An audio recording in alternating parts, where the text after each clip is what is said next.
بسم اللہ الرحمن الرحیم۔ محترم ناظرین، السلام علیکم ورحمۃ اللہ وبرکاتہ۔ زکوٰۃ کے مسائل کے سلسلے میں دروس چل رہے ہیں۔ اسی سلسلے کو آگے بڑھاتے ہوئے آج کے موقع پر حروف تہجی چیم اور ہے کے سے شروع ہونے والے چند مسائل آپ کی خدمت میں رکھے جا رہے ہیں۔ سب سے پہلا مسئلہ ہے چاندی کے نصاب کے تعلق سے۔ یہ تو سبھی جانتے ہیں کہ زکوٰۃ کا جو نصاب ہے وہ سونے اور چاندی سے متعلق ہے۔ عربی اعتبار سے سونے کا 20 مثقال اور چاندی کا 200 درہم، جو قدیم وزن کے اعتبار سے تھا۔ موجودہ دور میں فقہا نے اس کی جو صراحت کی ہے وہ چاندی کا نصاب 52.5 تولہ چاندی ہے۔ اگر کسی آدمی کے پاس یا خاتون کے پاس 52.5 تولہ چاندی ہو اور اس پر سال گزر جائے تو زکوٰۃ فرض ہوگی، اس میں کوئی دو رائے نہیں ہے۔ اب دوسرا مسئلہ بہت زیادہ توجہ دینے کے لائق ہے۔ وہ مسئلہ یہ ہے کہ اگر کسی کے پاس 52.5 تولہ چاندی نہیں ہے لیکن تھوڑا سونا ہے یا تھوڑا سونا ہے اور تھوڑی چاندی ہے، یا تھوڑی سی چاندی ہے اور کچھ روپیہ پیسہ ہے، یا نہ سونا ہے نہ چاندی ہے لیکن ان کے پاس کچھ روپیہ ہے، اتنا جتنے میں 52.5 تولہ چاندی آ جاتی ہے، تو اب کیا حکم ہے؟ اس بارے میں جتنے فتاوے اردو کے اندر ہم کو ملتے ہیں، اسی طرح پر عربی کے بھی بعض فتاوے وغیرہ اس بات پر دلالت کرتے ہیں کہ اگر کسی کے پاس تھوڑا سونا ہو اور تھوڑی چاندی ہو تو ان دونوں کی قیمت اگر 52.5 تولہ چاندی کے برابر ہو جائے تو اس پر زکوٰۃ فرض ہوگی۔ اسی طرح پر اگر کسی کے پاس نقد رقم ہے اور وہ اتنی ہے کہ 52.5 تولہ چاندی اس میں آ جاتی ہے تو اس آدمی پر بھی زکوٰۃ فرض ہوگی۔ یہی فتاوے کے اندر ملتا ہے، جبکہ حدیث مبارکہ میں اس طرح کی صراحت تو نہیں ہے۔ اس میں سونے کا نصاب الگ بیان کیا گیا ہے، چاندی کا الگ بیان کیا گیا ہے، اور جب تھوڑا سونا تھوڑی چاندی ہے تو دونوں میں سے کسی ایک کے نصاب کو اگر پہنچ جائے تو اس پر زکوٰۃ فرض ہوگی۔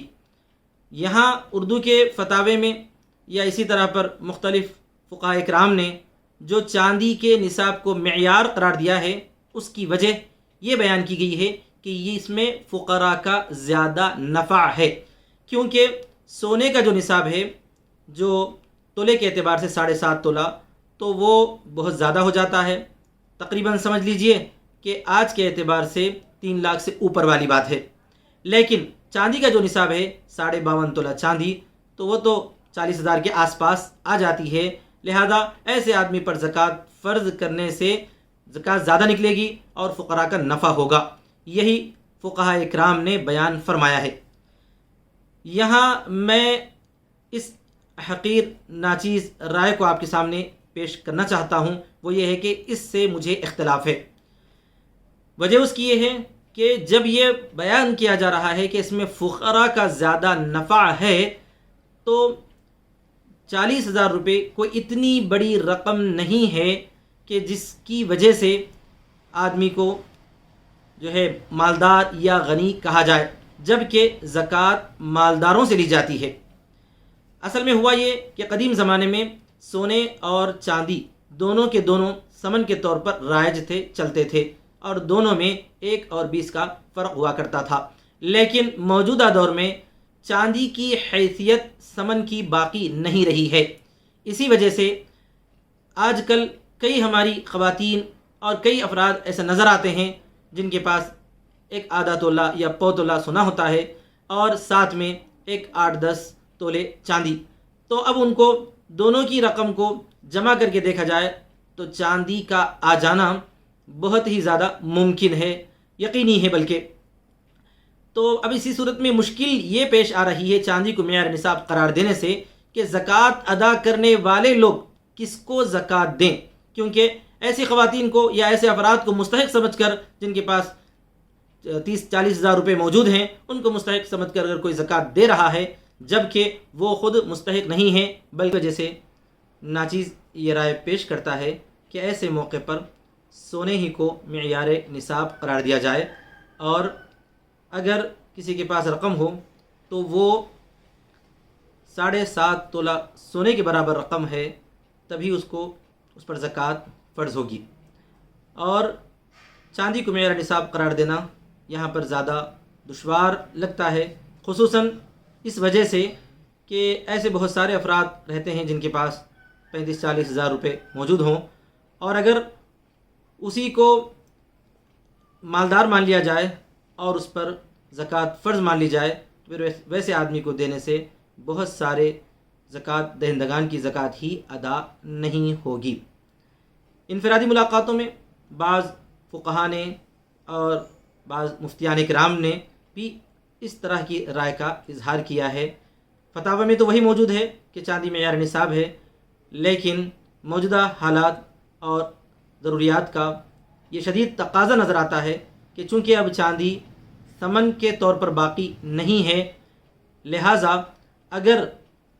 خالص چاندی موجود ہے تو اس کو تو معیار نصاب قرار دیا جائے، لیکن تھوڑا سونا تھوڑی چاندی ہے، یا صرف رقم ہے، یا صرف تھوڑا سونا ہے اور بقیہ رقم ہے، تو ان تمام صورتوں میں چاندی کو معیار نصاب سمجھ کر اس 52 تولہ چاندی کی قیمت پر زکوٰۃ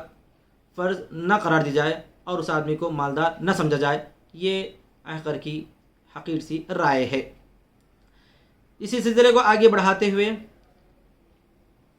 ہم یہ ذکر کر رہے ہیں کہ حج کے متعلق کچھ مسائل ہیں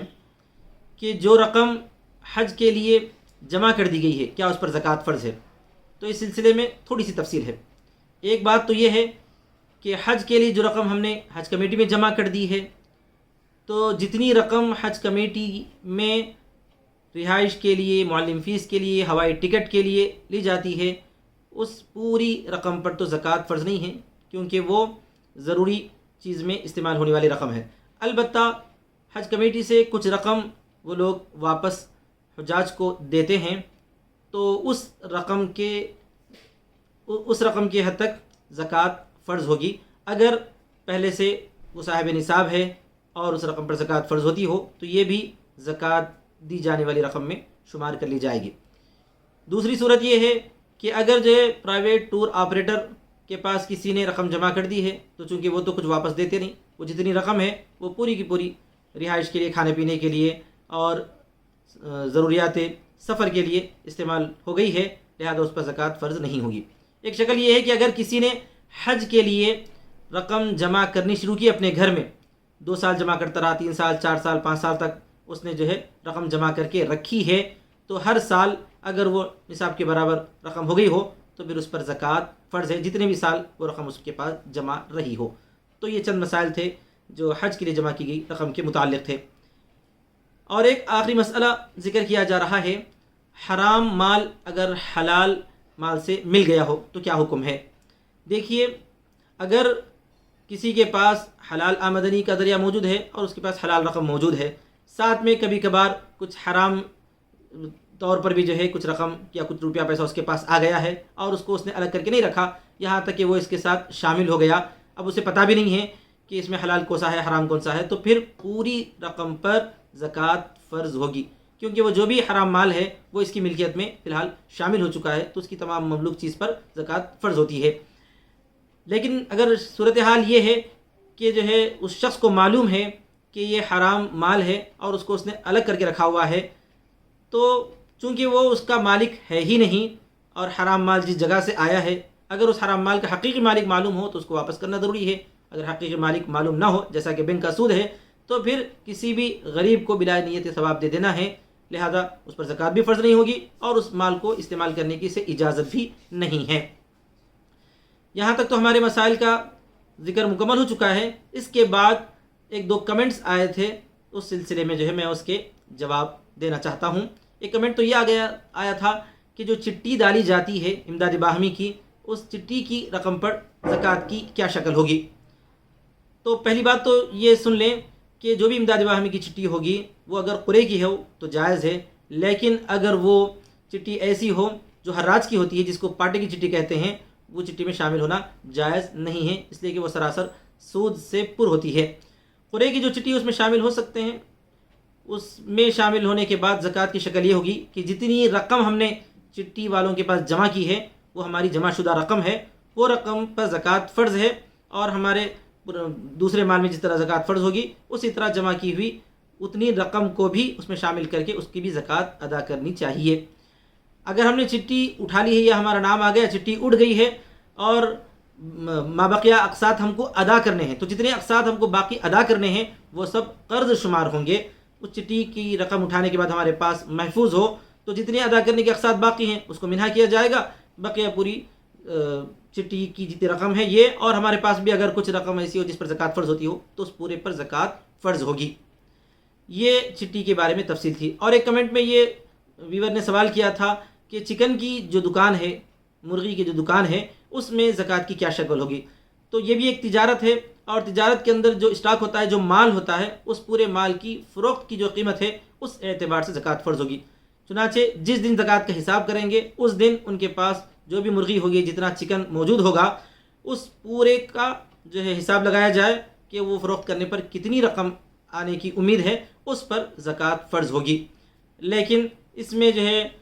دوسری جو چیزیں رکھی ہوئی رہتی ہیں جیسے ترازو ہے یا جو ہے شوکیس وغیرہ ہے، وہ مال چونکہ جو ہے فروخت والا نہیں ہے، لہٰذا اس پر زکوٰۃ نہیں ہوگی۔ اسی طرح پر جو ہے چکن کی دکان میں اگر گاڑی چل رہی ہو، چونکہ ویور نے یہ بھی سوال کیا تھا اس گاڑی پر زکوٰۃ ہے کیا، تو جواب یہ ہے کہ وہ گاڑی چونکہ فروخت کے لیے نہیں ہوتی، لہٰذا اس پر زکوٰۃ فرض نہیں ہے۔ ہاں اگر وہ گاڑی کرائے کے لیے جاتی ہو اور اس کی جو ہے آمدنی آتی ہو اور وہ آمدنی محفوظ ہو، تو وہ آمدنی جو بھی محفوظ ہوگی وہ نقد رقم ہونے کی حیثیت سے سال گزرنے پر اس پر زکوٰۃ فرض ہوگی۔ تو یہ چند مسائل تھے آج اس سلسلے میں جو ہے حروف تہجی چیم اور ہے کے آپ کی خدمت میں رکھ دیے گئے ہیں۔ خصوصاً چاندی کے بارے میں آخر نے جو بات پیش کی ہے، اس سلسلے میں تمام علماء اکرام کو، مفتیان اکرام کو غور کرنے کی ضرورت ہے۔ دعا ہے کہ اللہ تبارک و تعالی ہمیں صحیح سمجھ نصیب فرمائے اور زکوٰۃ کا مکمل حساب کر کے تمام مالدار مسلمانوں کو اپنے مالوں کی صحیح طور پر زکوٰۃ ادا کرنے کی توفیق نصیب فرمائے۔ وآخر دعوانا ان الحمد للہ رب العالمین، والسلام علیکم ورحمۃ اللہ وبرکاتہ۔